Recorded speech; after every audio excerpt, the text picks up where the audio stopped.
You guys ever tend to travel? When it comes to traveling in America, there are a lot of places that may catch your eye. You could head over to California and check out Los Angeles and the Redwood Forest.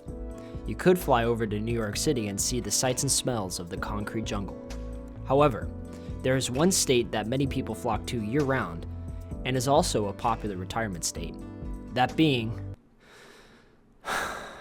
Florida. In 2019, Florida made $91.3 billion from tourism alone. So why the hell are people only going to these two places? To get to the bottom of this, I decided to travel around different locations in Florida, tapping into the same tourist mindset to see what the state truly has to offer.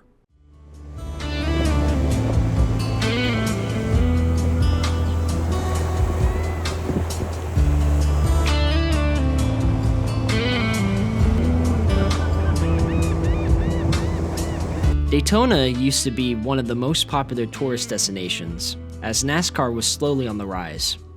But due to a declining interest in the sport, a majority of people now flock to the beach as a spring break location and tanning spot. When it comes to the beach, it's honestly very nice.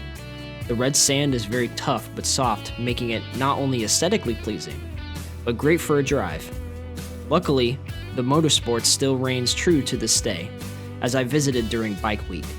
Although it was a hassle to deal with the bike riders on the drive here, checking out how people would modify their bikes was genuinely cool to see. Dog on a motorcycle. I was very pleased with some of the amenities Daytona has to offer. However, there is a glaring culture clash when visiting. It's very polarizing to walk along the beach and see these nice hotels, but everything else is nothing but cheesy gift shops and brick and mortar chains. I would have gotten footage of the super speedway, but I feel it's more about where you stay, not what you're there for.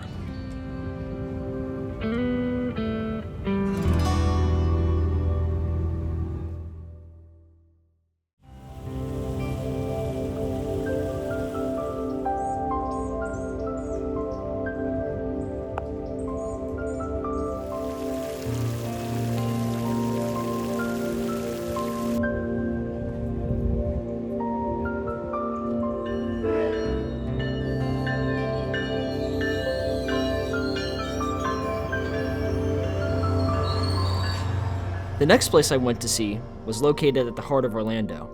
I decided to check out a local city not too far from me called Winter Park. For a small town, it does have its charms.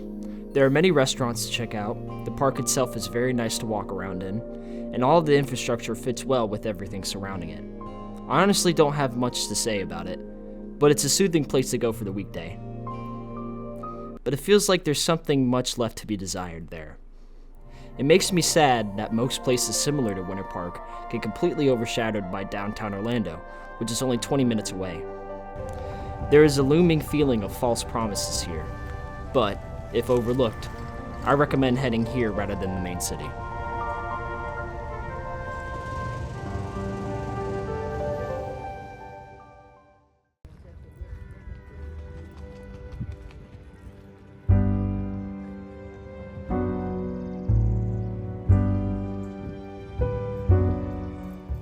Next up, I went to a state park called Blue Springs.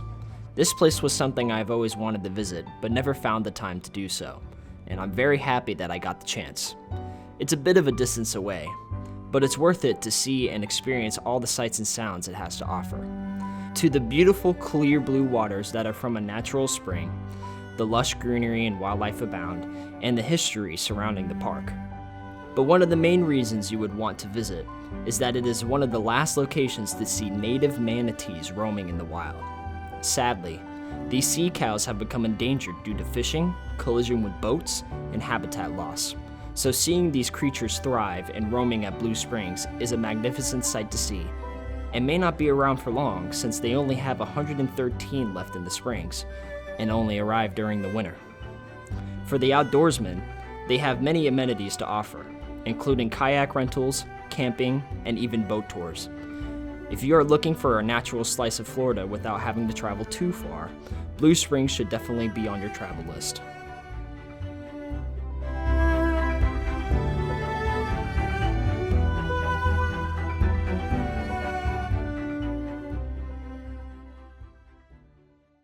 The last place I went to visit is somewhere very special to me, so allow me to set the scene.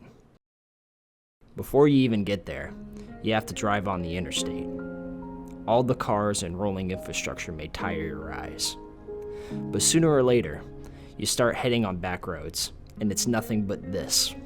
A clearing in the road, pine trees as far as the eye can see, little to no urbanization whatsoever. Then you finally get to a gate, Okefenokee Swamp, Stephen C. Foster State Park.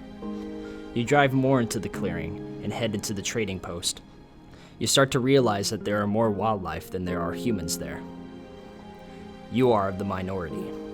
Then, you take a glimpse around and travel on the nature trails. That sense of nothingness becomes a sense of peace and tranquility. It's almost as if the lack of people helps you tap back into what matters most. It's almost shocking to think how our lives have completely changed and strayed so far from our roots. Not only is the swamp a wonder of nature, but it is the only official dark site located in the southeast, meaning you can see the Milky Way with the naked eye. It truly was the first moment in my life where I realized that there were bigger things going on than me. It taught me something very valuable. No matter where you live or who surrounds you, if you never take the time to experiment, explore, and walk out of your comfort zone, you will never find those things that people are desperately trying to find. Peace within yourself. Thanks for watching.